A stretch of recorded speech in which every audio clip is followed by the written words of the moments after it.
afternoon. How are you? Welcome to Sunday. So this is the episode 7 of Lunch Break with Ekow Mensah, and we've been successful at doing this from Monday all the way to Sunday.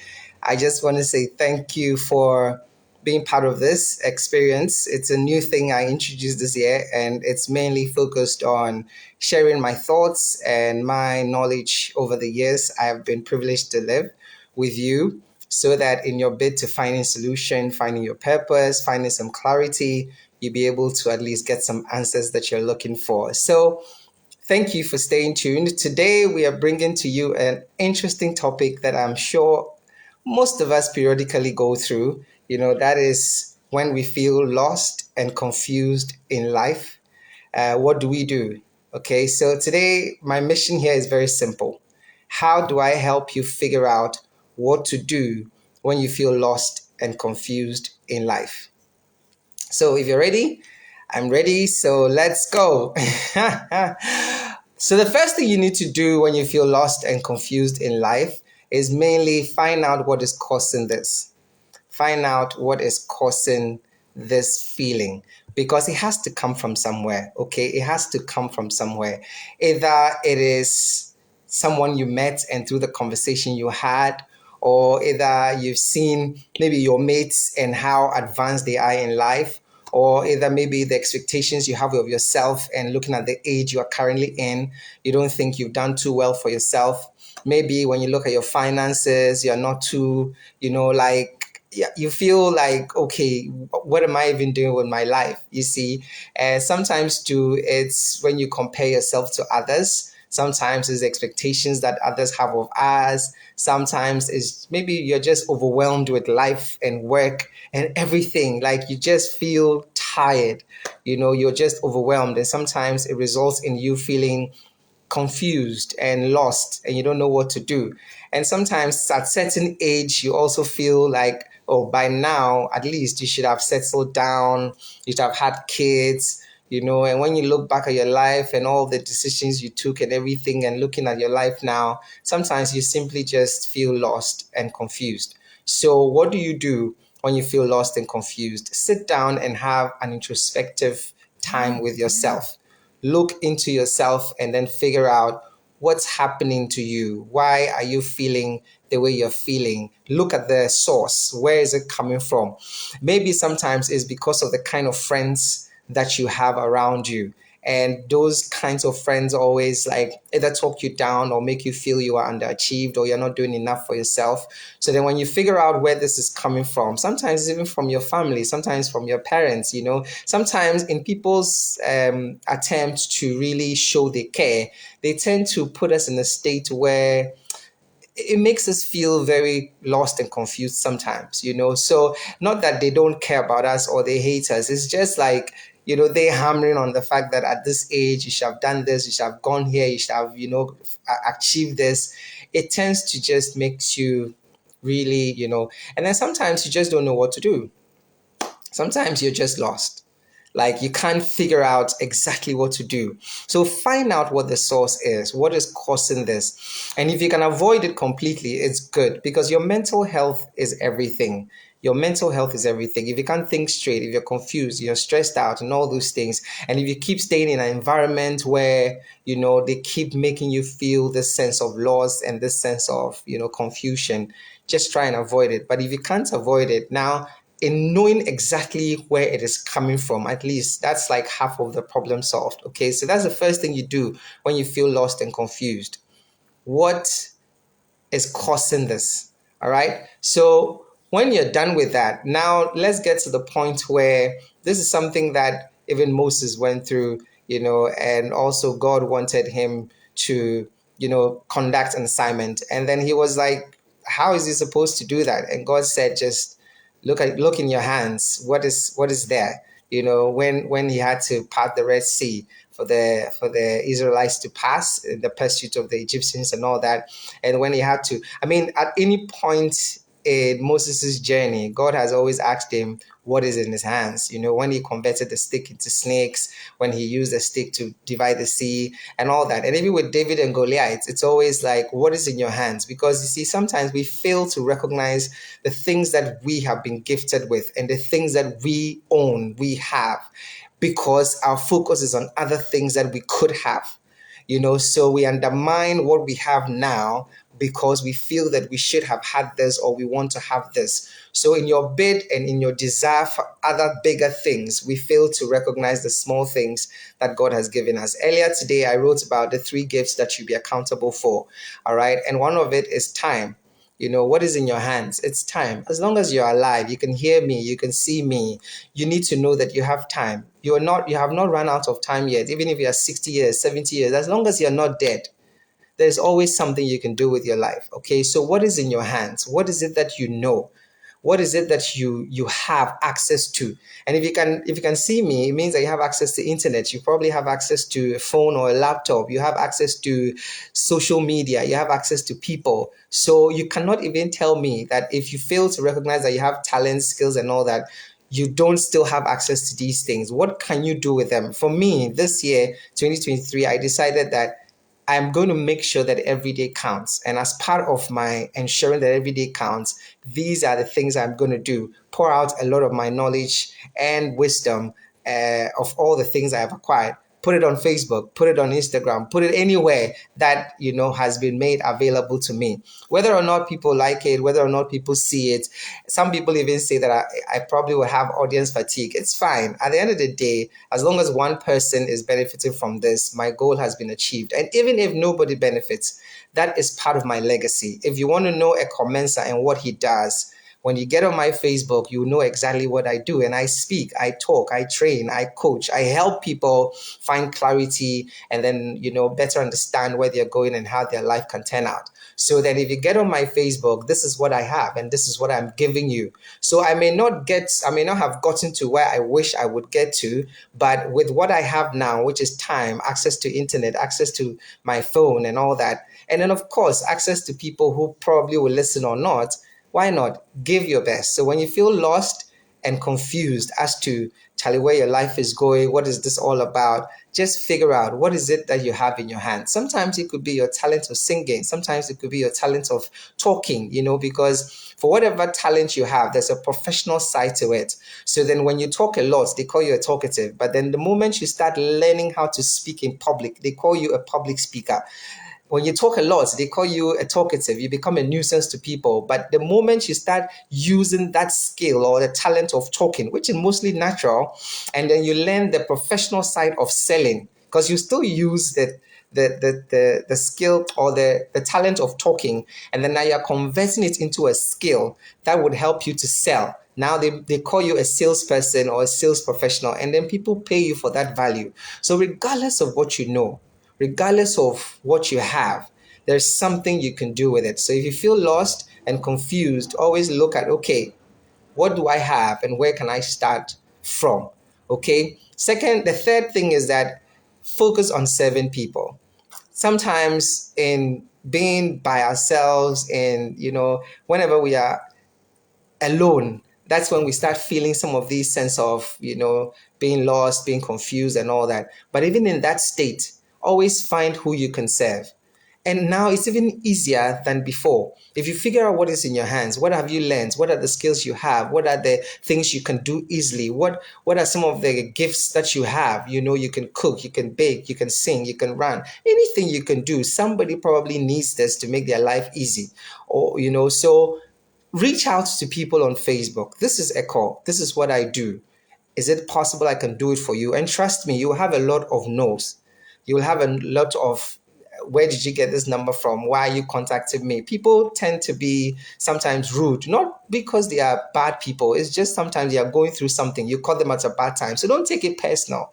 All right. Don't take it to heart, but keep telling people what you can offer them and keep finding opportunity to be resourceful to other people, because that is really at the heart of most of the feelings. Because the moment you start giving yourself to somebody and people say thank you for the things you've done for them, you feel a sense of fulfillment, and it makes you feel that, oh, your life is not as worse off that you thought that you thought it was. Okay, when you start putting things out and people are appreciating some of the content you're putting out, some of the help you're giving, some of the services and products you're producing and all that, you start feeling a sense of fulfillment. So you replace that loss and confusion with something that is more fulfilling. So look for people to serve, look for opportunities to serve. All right. The fourth thing is stop comparing yourself to others. The Bible says that those who compare themselves by themselves are not wise, because we are all different.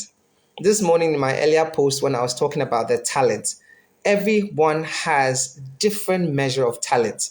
Some had five, some had two, some had one. That is what the rich man gave to the servants when he was leaving. And that's what God gives us. He doesn't give us the same talents and the same magnitude of talents to everybody. And that does not mean that he's not fair, because your assignments might not require 5 talents. Your assignments may not require 6 talents. So why should God give you that much? But the truth about talents is that with the little you have, if you don't do much with it, God will not give you more. Anybody that has little in their minds, you think this is little, so you don't do much with it, God will not give more to you, because God gives you more towards the capacity that you have built. So the better you get at the use of the little you have, the more God gives you to be able to do more. All right, so stop looking at those that have been faithful with their talents and then God has blessed them with much, because you have probably not been faithful with your talent. You have probably not been faithful with the things that God has blessed you with. You can't account for the time that you even spent yesterday and what you did with it. So why should God give you more time? So, guys, at the end of the day, comparing yourself to someone makes you feel so many negative emotions that does not really help you to even think straight. And social media has made it so listen, people are acting, people are forming, people are pretending. It's all for one reason or the other. So if you don't know the background, if you don't know the story, and you keep comparing yourself, you see somebody's picture and how bright and it is, and the things they are wearing and where they are going. Trust me, I've seen people at restaurants in the afternoons who are doing change of clothes and taking pictures as if they are living good. And if you don't know the story behind it, you just be worrying yourself, feeling lost and confused because you are not like these people. Stop comparing yourself to other people. You are here for a reason. You are here for a purpose. Stop being distracted with the life of other people. Focus on your story. Focus on your life, because at the end of the day, somebody is looking up to you for them to also make a move. But the moment you stop yourself in your tracks because you're comparing yourself to somebody that is ahead of you, seemingly, or it could be true or not. You don't know that, but why should you let it worry you? Somebody is at the same age and the person is getting married and then flaunting the whole thing on social media, and you're sitting there feeling confused, and why is this happening to you? Come on, please.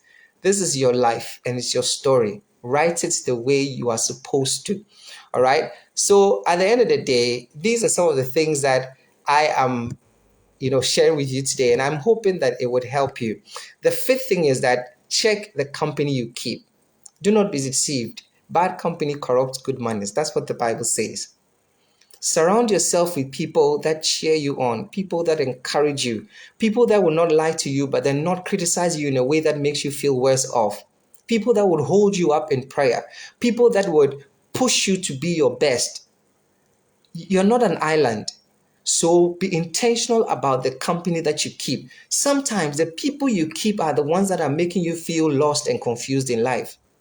Because every time you get around them, they are doing things and saying things that makes you confused. Like, hey, what's happening to me? Why me? And sometimes when you find yourself in the company of these kind of people, instead of really moving ahead, you don't, because, it's always like one thing or the other. So examine the network or the company that you keep. And then make sure you are in a company that enriches the experience every time you are with them. Make sure you're in a company that is cheering you on. Make sure you're a company that does not beat you down, criticize you, and make you feel worse than you already are.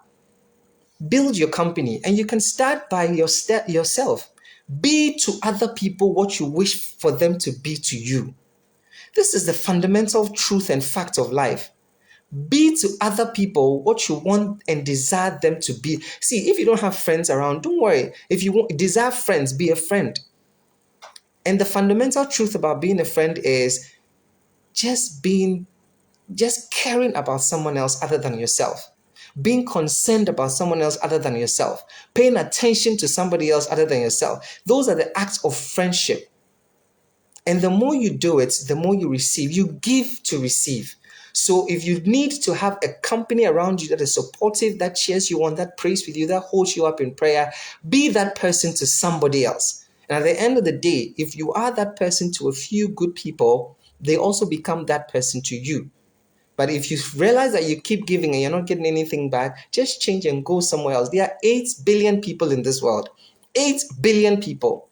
Don't waste your time on a few hundreds, on a few tens, on a few ones. Some of you are just going through so much hell because one person is not giving you an attention. One person. Trust me, the moment you lose someone bad, you're giving yourself a chance to really encounter someone good. All right? Now, the next thing is get busy working. The devil finds work for the idle hands. And one of the worst things that the devil can make you feel is alone, is confused and lost. Because you see, he deprives you of the truth that the God you serve is bigger than anything you've ever imagined. And he's able to do exceedingly abundantly above all that we ask or even think.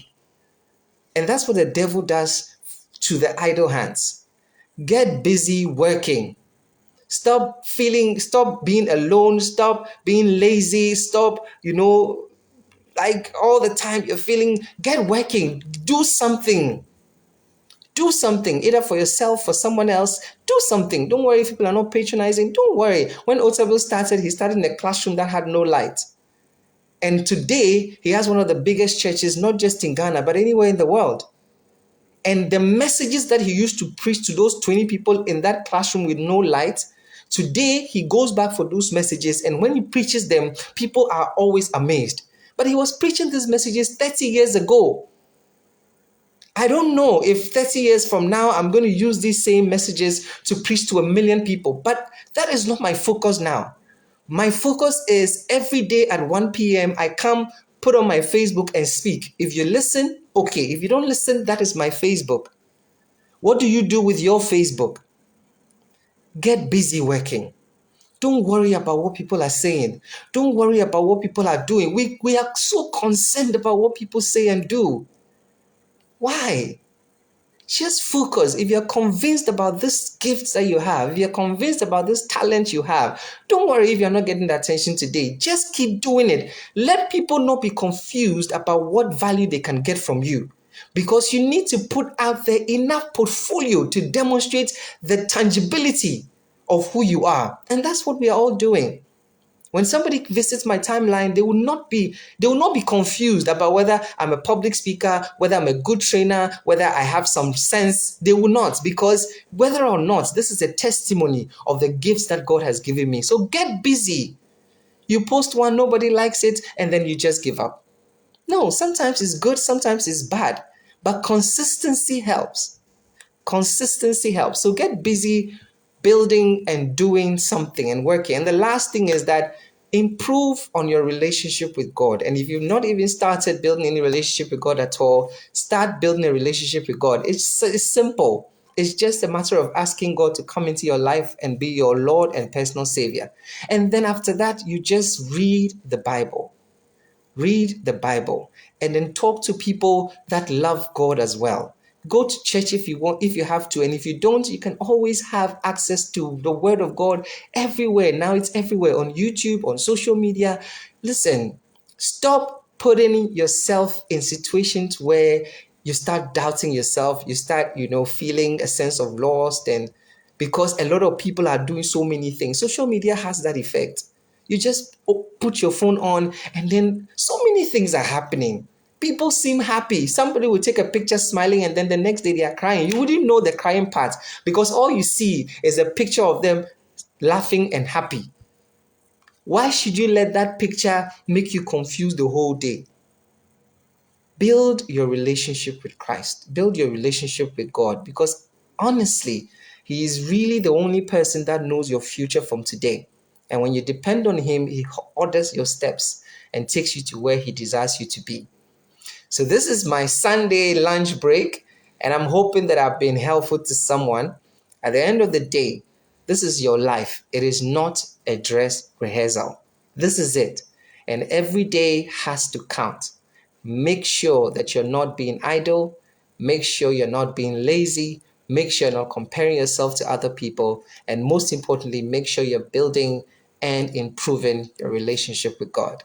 So thank you so much. I'll come your way again tomorrow, same time, same place. God bless you and enjoy the rest of your Sunday. If you want to improve how you feel, pick up the phone and call someone. And when you do, just say, hey, this is Priska. I'm just calling to say hello. I hope all is well. God bless you. We talk. Just try that. Call people out of the blue, and then you see that the moment you make them feel happy, you also feel happy. I'll come your way again tomorrow, same time. Yes, Priska. No one knows whether she's crying or not. And that's not even your business. Just focus on your life. The more you improve your life, the better it gets for everyone else. Take care and enjoy the rest of your day.